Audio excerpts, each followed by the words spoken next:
Meskipun dilancarkan dengan sejumlah pemimpin di lapangan termasuk Raymond dari Toulouse, Bohemond dari Sisilia, dan Godfrey dari Bouillon, mencapai keberhasilan militer yang bernilai penting pada saat masih berada dalam perjalanan melalui Anatolia. Kaum Frank itu menaklukkan ibu kota Saljuk di Iznik pada Juni 1097 dan membuat pasukan Saljuk yang berada di bawah pimpinan Sultan Eilij Arslan mengalami kekalahan besar-besaran dalam pertempuran Dorilem pada Juli di tahun yang sama. Setibanya di Antioquia, Suriah Utara, tentara salib mengepung kota itu pada Oktober 1097. Sekelompok tentara salib yang memisahkan diri di bawah pimpinan Balduin dari Boulogne menyeberang ke kota Edessa yang dikuasai kaum Kristen Armenia. Kota itu takluk pada 10 Maret 1098. Selanjutnya, mereka mendirikan negara tentara salib pertama di timur Dekat tersebut, biasanya dikenal dengan Tilayah atau Edessa. Antioquia jatuh ke tangan tentara salib pada Juni 1098. Dan pada Januari di tahun berikut, kerajaan Antioquia diresmikan di bawah pimpinan penguasa Norman, Bohemond dari Sisilia. Sasaran utama Yerusalem direbut pada 15 Juli 1099 dan Godfrey dari Bouillon menjadi penguasa pertama di sana.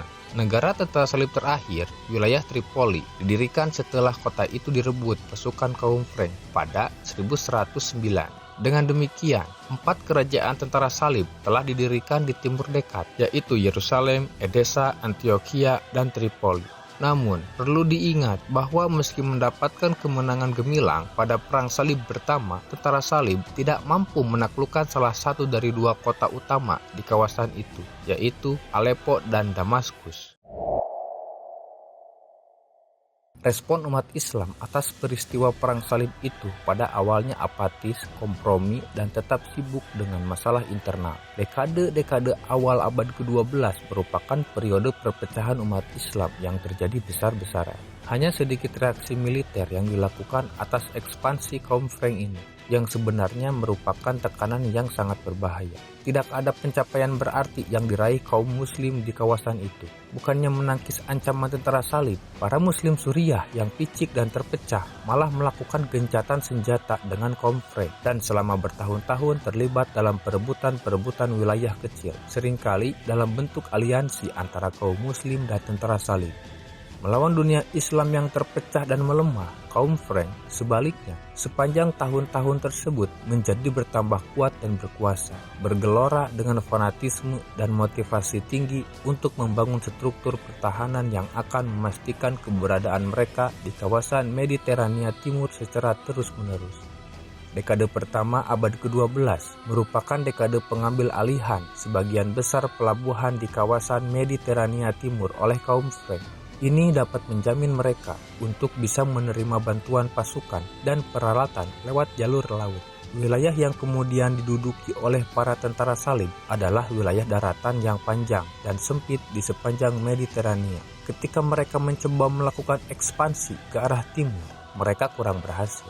Hanya Edessa yang berhasil masuk ke lembah Eufrat dan Tigris. Yang juga penting adalah Edessa merupakan negara tentara salib pertama yang dihancurkan. Seperti dijelaskan sebelumnya, tentara salib tidak pernah berhasil merebut kota-kota utama Aleppo dan Damaskus dan tidak pernah menguasai Suriah. Pihak muslim sendiri sesekali berusaha memerangi tentara salib di awal abad ke-12, namun tanpa koordinasi.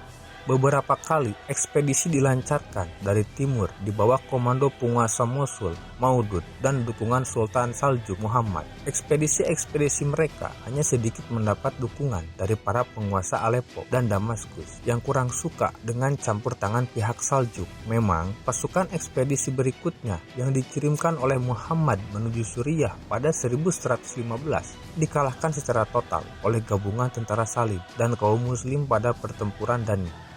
Penguasa Artukid Turki dari Mardin yang terpencil yang dipanggil oleh rakyat Aleppo untuk membantu mereka melawan kaum Frank mengalahkan Roger dari Antioquia pada pertempuran Balat, juga dikenal sebagai Ladang Darah pada Juni 1119. Ini merupakan kemenangan besar bagi kaum muslim, namun hanya sekali itu dan tidak ada kelanjutannya. Tanda-tanda penting yang mula-mula terlihat tenang, kebangkitan kaum muslim yang mengagumkan, yang upayanya diarahkan, paling tidak sebagian, untuk memerangi kaum Frank adalah Zengi yang berhasil menaklukkan negara pertama dari negara-negara tentara salib bagi Islam ketika ia merebut Edessa pada 1144. Takluknya Edessa bisa dilihat sebagai tonggak awal kebangkitan kaum muslim. Zengi dibunuh oleh seorang budak pada 1146. Mungkin agak sedikit diragukan bahwa kematian Zengi merupakan penangguhan hukuman mati bagi para tentara salib. Selama fase kebangkitan kaum muslim berikutnya, putra Zengi, Nuruddin, menggabungkan politik senjata yang kuat dengan propaganda agama yang sangat lihai. Dalam konteks ambisi pribadi dan keluarganya, Nuruddin secara perlahan menyatukan Mesir dan Suriah dan mengepung negara-negara kaum Frank yang tersisa yang dimulai dengan Antioquia. Takluknya Edessa dan rentannya Antioquia terhadap serangan telah memicu seruan dan pengiriman perang salib kedua pada 1147 dan 1148 di bawah komando Konrad III, Kaisar Jerman, dan Louis, Raja Prancis. Perang salib kedua ini menemui kegagalan. Perang diarahkan ke Damaskus dan gagal menyerang kota itu yang saat itu bergabung dengan tentara salib Yerusalem. Perang salib tersebut gagal, tidak berhasil merebut kembali Edessa atau menghentikan meluasnya wilayah kekuasaan Nuruddin. Nuruddin menaklukkan Damaskus pada 1154 dan mengangkat dirinya sendiri sebagai penguasa kaum muslim tertinggi di Suriah. Baik Nuruddin dan tentara salib kemudian mengalihkan perhatian mereka ke Mesir dan dinasti Fatimiyah yang tengah menderita dan lemah akibat perpecahan internal. Askalon ditaklukkan kaum Frank pada 1153 dan beberapa faksi di Istana Fatimiyah memberikan bantuan akomodasi untuk mereka. Sementara yang lain meminta bantuan Nuruddin. Pasukan kaum muslim yang didirikan di bawah komando prajurit Kurdi Shirkuh pada 1168 sampai 1169 mencegah para tentara salib untuk menaklukkan Mesir. Salahuddin atau Saladin al-Ayyubi, keponakan Shirkuh, mengambil alih kepemimpinan pasukan kaum muslim di Mesir pada Maret 1169 setelah pamannya itu meninggal. Dengan bertindak secara resmi sebagai pembantu Nuruddin, Saladin menguasai dinasti Fatimiyah yang diakhirinya pada 1171. Nuruddin telah meletakkan fondasi penyatuan kaum muslim dan menegaskan kembali legitimasi satu-satunya khilafah Abbasiyah yang bermazhab Sunni. Pertikaian antara Saladin dan Nuruddin yang tampak jelas pada saat itu terhenti dengan wafatnya Nuruddin pada 1174. Saladin selanjutnya menjadi pemimpin kaum muslim dalam perang salib. Ia juga menjadi pemimpin perang salib yang paling terkenal. Ia membuktikan bahwa dirinya pantas menjadi penerus Nuruddin sepanjang 1174 sampai 1178. Upaya Saladin banyak dilakukan untuk menundukkan musuh-musuhnya dari kalangan kaum muslim sendiri dan menciptakan front bersama di Mesir dan Suriah melawan para tentara salib. Akhirnya, pada 1187, Saladin memerangi tentara salib yang dipimpin oleh Raja Gai dari Lusignan dalam pertempuran besar Hattin pada 4 Juli dan meraih kemenangan besar atas mereka.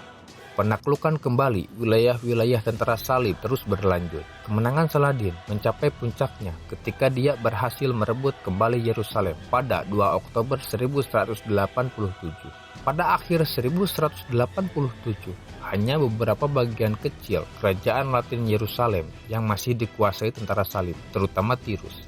Saladin telah menciptakan sistem penguasa keluarga kolektif, yaitu dengan menempatkan kerabat-kerabatnya untuk menguasai kota-kota dan wilayah-wilayah utama yang ditaklukkannya, sehingga tercipta konfederasi negara-negara yang bersifat longgar dengan dirinya sebagai pemimpin. Sistem ini diikuti oleh para penerusnya, Ayyubiyah yang merupakan dinasti keluarganya sendiri.